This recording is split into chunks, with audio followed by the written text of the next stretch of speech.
تقریباً 106 برس ہو گئے وہ چلے گئے، مگر قوم کے بچے کو یہ سکھا گئے کہ قادری کر، قادری رکھ، قادریوں میں اٹھا، قدر عبدالقادری قدرت نما کے واسطے۔ وہ امام احمد رضا جو قوم کے بچے کو رٹا کر کے گئے ہیں کہ تیری سرکار میں لاتا ہے رضا اس کو شفیع، جو میرا غوث ہے اور لاڈلا بیٹا ہے۔ سبحان اللہ، سبحان اللہ۔ وہ امام احمد رضا کہ جس نے قوم کے ہر پڑھے لکھے اور بے پڑھے لکھے کو یہ سکھا دیا اور رٹا دیا کہ غوث اعظم امام التقا والنقا جلوہ شان قدرت پہ لاکھوں سلام۔ سبحان اللہ۔ حضرات، تو میں یہ کہہ رہا تھا کہ اردو زبان کے تمام شعراء کے اشعار کو ایک طرف رکھ دیا جائے اور امام احمد رضا کی وہ چند منقبتیں جو انہوں نے غوث اعظم کی شان میں کہی ہیں وہ اردو زبان کے ہزاروں اشعار پر بھاری ہیں۔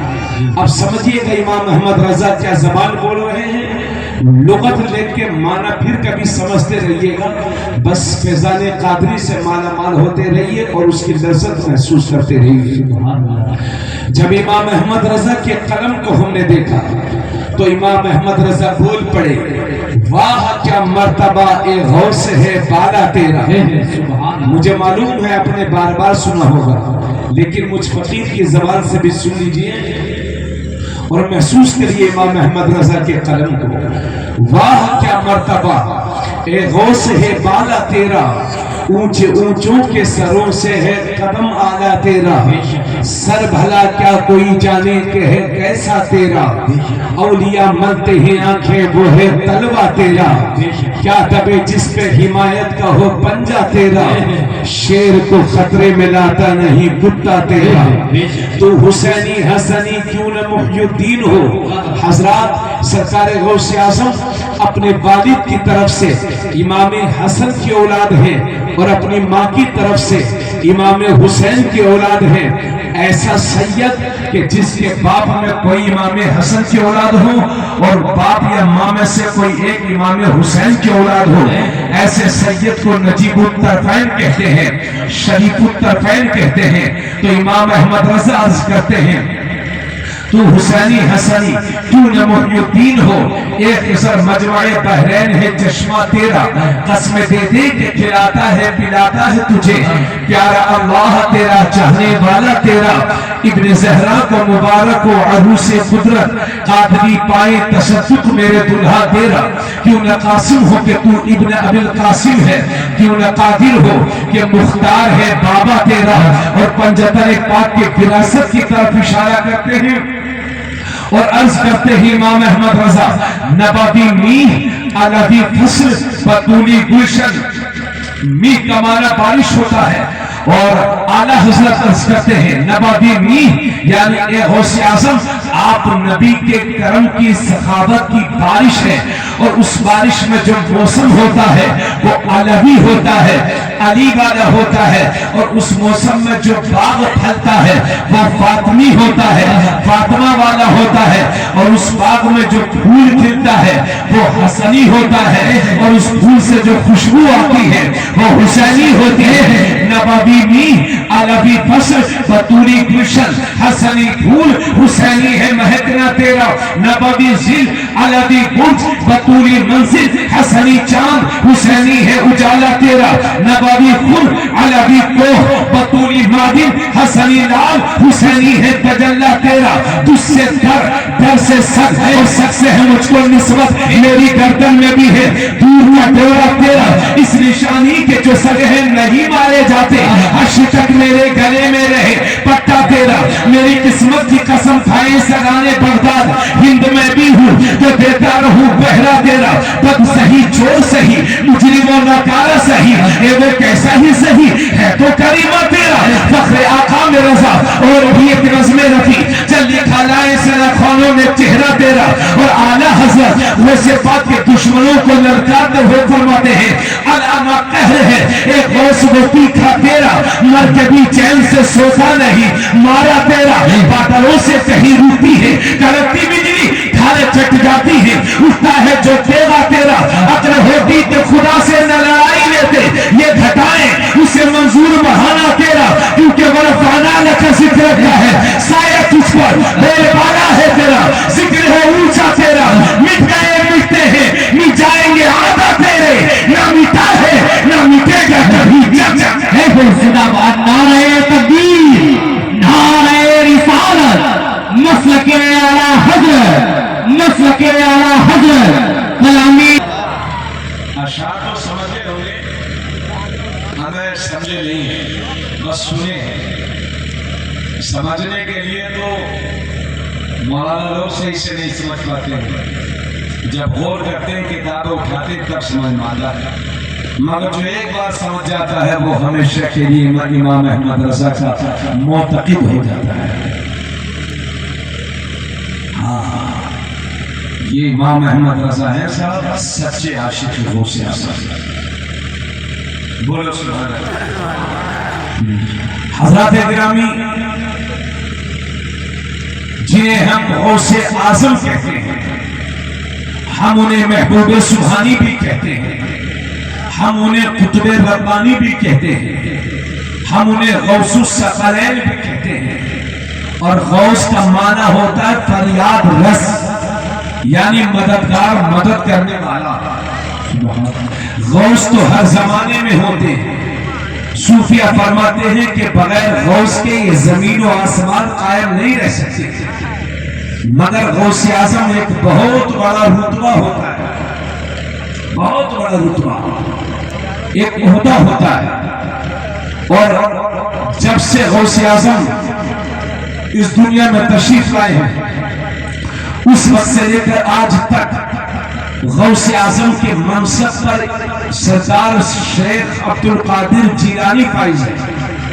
اب مستقبل میں کوئی غوث اعظم کے منصب پر فائز ہوگا تو وہ امام مہدی ہوں گے، جو قرب قیامت ان کا ظہور ہوگا۔ بولو سبحان اللہ۔ ان کے والد کا نام سید ابو صالح موسیٰ جنگی دوست۔ تھوڑا بولو بولو سبحان اللہ سبحان اللہ۔ بہت آرام سے بیٹھے ہیں آپ لوگ، تھوڑا سا بولتے رہیے۔ ماں کا نام ام الخیر فاطمہ ہے۔ رمضان شریف کی پہلی تاریخ کو جمعے کے دن 470 ہجری ملک ایران کے صوبہ جیلان کے قصبہ نیف میں سرکار غوث اعظم رضی اللہ تعالیٰ عنہ دنیا میں تشریف لائے۔ اور جس رات میرے غوث کی پیدائش ہوئی، اس رات میرے غوث اعظم کے والد سید ابو صالح موسیٰ جنگی دوست خواب میں دیکھتے ہیں کہ حضور صلی اللہ علیہ وسلم اپنے صحابہ کے ساتھ، اولیاء کرام کے ساتھ، ائمہ کرام کے ساتھ میرے حضور غوث پاک کے گھر تشریف لائے، اور آپ کے والد محترم سے فرمایا ابو صالح تجھے مبارک ہو، تیرے گھر ایسا لڑکا پیدا ہونے والا ہے جو مادرزاد ولی ہے، وہ میرا بھی محبوب ہے اور خدا کا بھی محبوب ہے۔ فرماتے ابو صالح جو نبیوں میں میری شان ہے وہی شان تیرے بیٹے کے ولیوں میں ہوگی۔ سبحان اللہ۔ اس شان کے ساتھ غوث اعظم دنیا میں تشریف لائے۔ سبحان اللہ سبحان اللہ۔ حضرات گرامی، آپ کو حیرت ہونی چاہیے، آقا کریم صلی اللہ علیہ وسلم کی آمد سے پہلے دنیا کا یہ حال تھا کہ اس پوری دنیا کے اندر میرے نبی کی آمد سے پہلے حال یہ تھے کہ اگر گھر میں لڑکی پیدا ہو جاتی تھی تو اس کو زندہ دفن کر دیا جاتا تھا، زندہ ترگور کر دیا جاتا تھا۔ عالم یہ تھا اس دور میں میرے نبی کی آمد سے پہلے کے حال یہ تھے کہ اگر کسی کے گھر لڑکی پیدا ہو جاتی تھی تو آج جیسے ہمارے گھر کسی کا انتقال ہو جاتا ہے تو اس کے دوست احباب پہنچ جایا کرتے ہیں اور کہتے ہیں بھائی صبر کرو صبر کرو۔ اس دور میں اگر کسی کے گھر لڑکی پیدا ہو جاتی تھی تو اس کے دوست اس کے گھر جاتے تھے اور کہتے تھے بھائی صبر کرو صبر کرو، تو وہ نادان کہا کرتا تھا تم کیسے صبر کی بات کرتے ہو، اس منحوسہ نے میرے گھر میں پیدا ہو کر کے میری عزت پر داغ لگا دیا ہے، جب تک میں اس کو زندہ دفن نہیں کر دوں گا چین کی سانس لینے والا نہیں ہوں۔ تو بیٹیوں کو زندہ دفن کیا جاتا تھا۔ یہی وجہ ہے کہ میرے نبی کی آمد سے پہلے جس سال میرے نبی دنیا میں تشریف لائے اس سال دنیا میں جہاں جہاں بچے پیدا ہونے تھے اللہ نے کسی کے گھر بھی لڑکی نہیں عطا فرمائی، بلکہ حضور کی آمد کے ساتھ جہاں جہاں بچے پیدا ہوئے تھے اللہ نے سب کو لڑکے ہی لڑکے عطا فرمائے۔ کہیں ایسا نہ ہو کہ اس سال جس سال پیغمبر اسلام دنیا میں تشریف لائے اگر اس سال بھی کوئی لڑکی پیدا ہو جائے اور اس کو زندہ درگور کر دیا جائے، اس کا مرڈر کر دیا جائے، تو اتہاس لکھنے والے اور اتہاس پڑھنے والے یہ کہنے پر مجبور ہوں گے کہ جس سال محمد عربی دنیا میں تشریف لائے تھے اس سال بھی بیٹیوں کے مرڈر ہوئے تھے، اس سال بھی بیٹیوں کے قتل ہوئے تھے۔ اس داغ سے بچانے کے لیے اللہ نے میرے محبوب کی آمد کے ساتھ اس پوری دنیا میں کہیں لڑکی نہیں عطا فرمائی، پورے سال پوری دنیا کے اندر لڑکے ہی لڑکے پیدا ہوئے۔ تو جس سال میرے نبی دنیا میں تشریف لائے اللہ نے ساری دنیا میں لڑکے ہی لڑکے پیدا فرمائے۔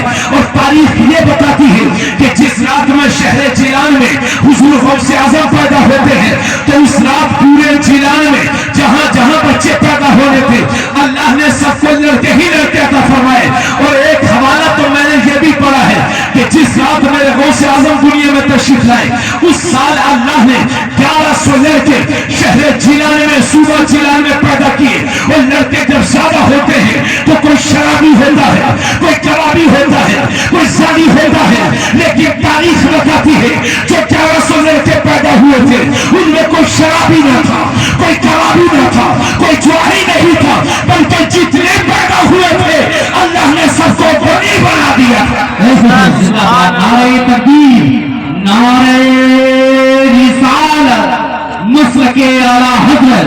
1100 لڑکے اس رات میں پیدا ہوئے۔ یہ مائک والے بھائی تھوڑا سا ایک کو بند کر دو، آواز صاف کر دو۔ 1100 لڑکے اس رات میں پیدا ہوئے اور تاریخ بتاتی ہے کہ ہر لڑکا اللہ کا ولی بنا۔ مطلب 1100 ولی آپ لوگوں کو کم لگ رہے ہیں کیا؟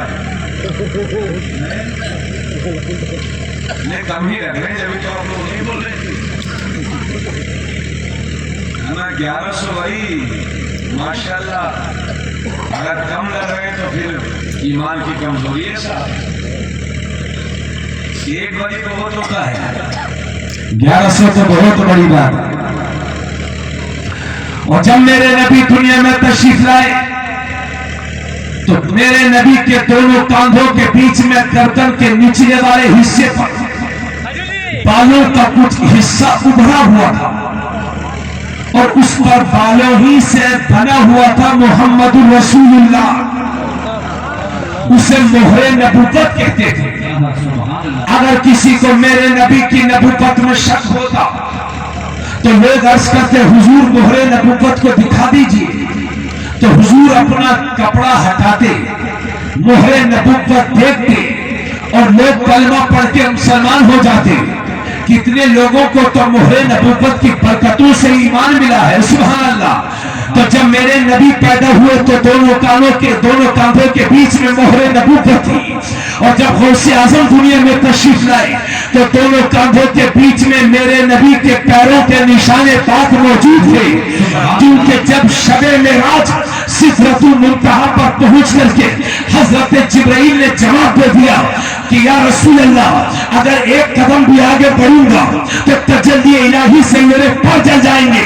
تو اس جگہ پر میرے اللہ نے حضرت غوث اعظم کی روح کو وہاں حاضر کیا اور میرے غوث کو حضور کی سواری بننے کا شرف حاصل ہوا۔ وہ غوث اعظم اور بھائیوں 60 سال کی عمر میں بچے، جب عورتوں کی عمر 60 سال کی ہو جاتی ہے تو عموماً 60 سال کی عمر میں عورتیں اس لائق نہیں رہ جاتی، بدن اس لائق نہیں رہ جاتا کہ کسی بچے کو جنم دے سکے۔ مگر جب غوث اعظم پیدا ہوئے تو ماں کی عمر 60 برس کی تھی۔ یہ اس لیے آپ کو بتا رہا ہوں تاکہ آپ ان کی عظمت کو سمجھیں۔ حضرات گرامی، ولیوں نے بشارتیں دی کہ ولی آنے والا ہے، اللہ کا ولی آنے والا ہے۔ اس شان کے ساتھ وہ تشریف لائے۔ رمضان شریف کی پہلی تاریخ کو جمعے کے دن دنیا میں تشریف لائے اور بچپن ہی سے دودھ پینے کی مدت ہی میں غوث پاک کی یہ کرامت مشہور ہو گئی کہ سادات گھرانے میں ایک ایسا بچہ پیدا ہوا ہے جو روزے کے وقت میں دودھ پیتے ہی نہیں ہے. سحری ختم ہونے کے وقت سے لے کر کے غروب آفتاب تک غوث اعظم اپنی ماں کا دودھ نہیں پیتے تھے. بہت پلانے کی کوشش کرتی تھی بی بی ام الخیر فاطمہ، مگر نہیں پیتے تھے. اگلے سال یہ ہوا کہ جیلان میں بادل چھا گئے. شعبان کی 29 تاریخ تھی. اہل جیلان نے چاند دیکھنے کی کوشش کی مگر نظر نہیں آیا. تو سب نے فیصلہ کیا چلو چلتے ہیں سیدہ کے گھر. آئے غوث اعظم کی ماں کے گھر اور کہا سیدہ یہ بتاؤ کہ آج شعبان کی 30 تاریخ ہے یا آج رمضان شریف کی پہلی تاریخ ہے؟ تو آپ کی ماں فرماتی ہے لوگوں مجھے لگتا ہے کہ آج رمضان شریف کی پہلی تاریخ ہے اور پہلا روزہ ہے. لوگ کہتے ہیں آپ یہ دعویٰ کس لیے کر رہی ہیں؟ تو آپ کی ماں فرماتی ہیں لوگوں چاند تو میں نے بھی نہیں دیکھا ہے مگر اتنا ضرور دیکھا ہے کہ آج صبح سے میرے بیٹے عبدالقادر نے دودھ نہیں پیا. سبحان اللہ سبحان اللہ.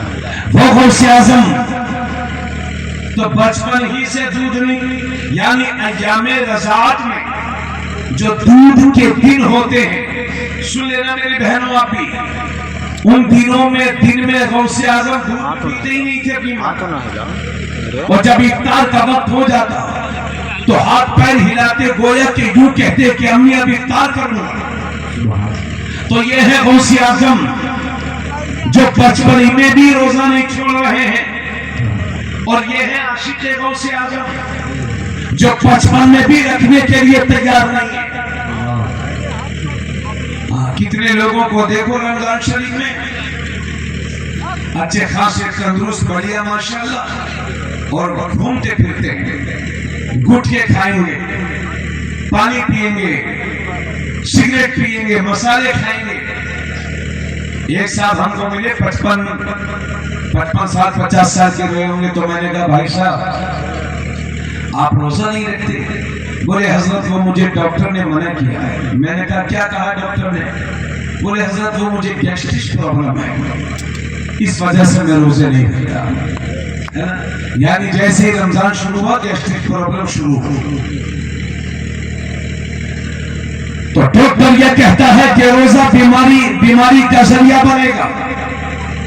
مگر جس نبی کا آپ اور ہم کلمہ پڑھتے ہیں وہ نبی فرماتے ہیں حج کرو مالدار ہو جاؤ گے، روزہ رکھو شفا یاب ہو جاؤ گے. بے شک سبحان اللہ. اے لوگوں جس طرح سے نماز فرض ہے اسی طرح سے روزے بھی فرض ہیں رمضان شریف کے.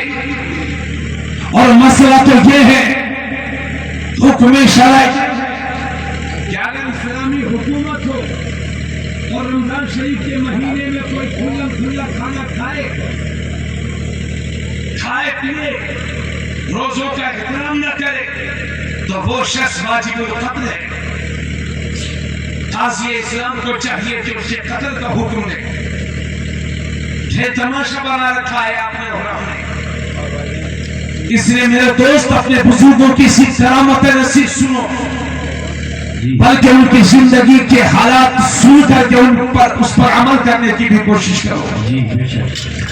5 سال کے ہو گئے غوث پاک، پہلے کے لائق ہو گئے میرے غوث. تو آپ کی ماں آپ کو مدرسہ لے کر کے گئی. آپ توجہ فرمائیے، اگر آپ توجہ نہیں کریں گے تو میری زبان لڑکھائے گی. جب لوگ بہت شوق سے سنتے ہیں تو تقریر کرنا بھی دل کرتا ہے، اور جب لوگ توجہ سے نہیں سنتے تو پھر بولنے میں مزہ نہیں آتا. تو میں بول رہا ہوں، میرے کام سے تو بولنا ہے، اثر پیدا کرنا یہ میرے رب کا کام ہے.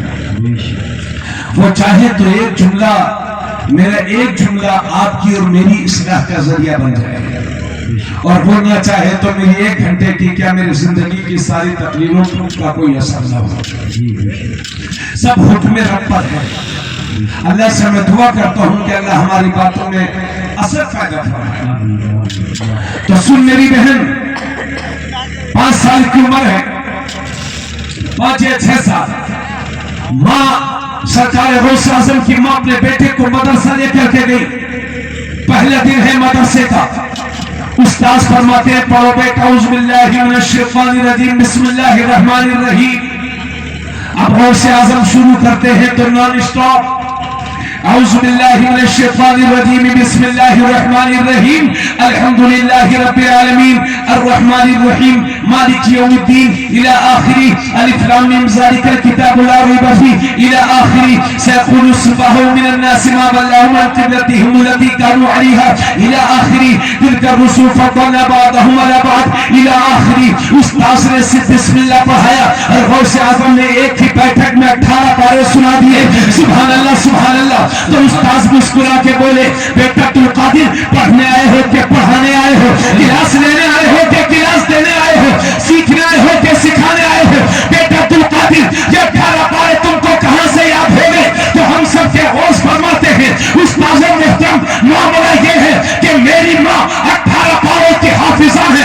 جب میری ماں کام کرتی تھی اور جب میں اپنی ماں کے پیٹ میں تھا تو میری ماں کام بھی کرتی تھی اور قرآن کریم کا توڑ بھی کیا کرتی تھی اور عبد القادر اسے یاد کرتا چلا گیا. سبحان اللہ. نعرہ تکبیر, نعرہ رسالت, جشن غوث اعظم. سبریہ یا غوث المدد غوث المدد. اور جیسے یا غوث المدد. ماشاءاللہ. جانے کی نہیں جانے نہیں جانے. سونا جنگل رات اندھیری چھائی بدلی کالی ہے, سونے والوں جاتے رہیو چوروں کی رکھوالی ہے. یہ 100 سال پہلے اعلیٰ حضرت نے کہا تھا اور ایسا لگتا ہے جیسے بالکل کل ہی کہا ہو. ماشاءاللہ. کھڑے ہو جائیں اور کھڑے ہو کر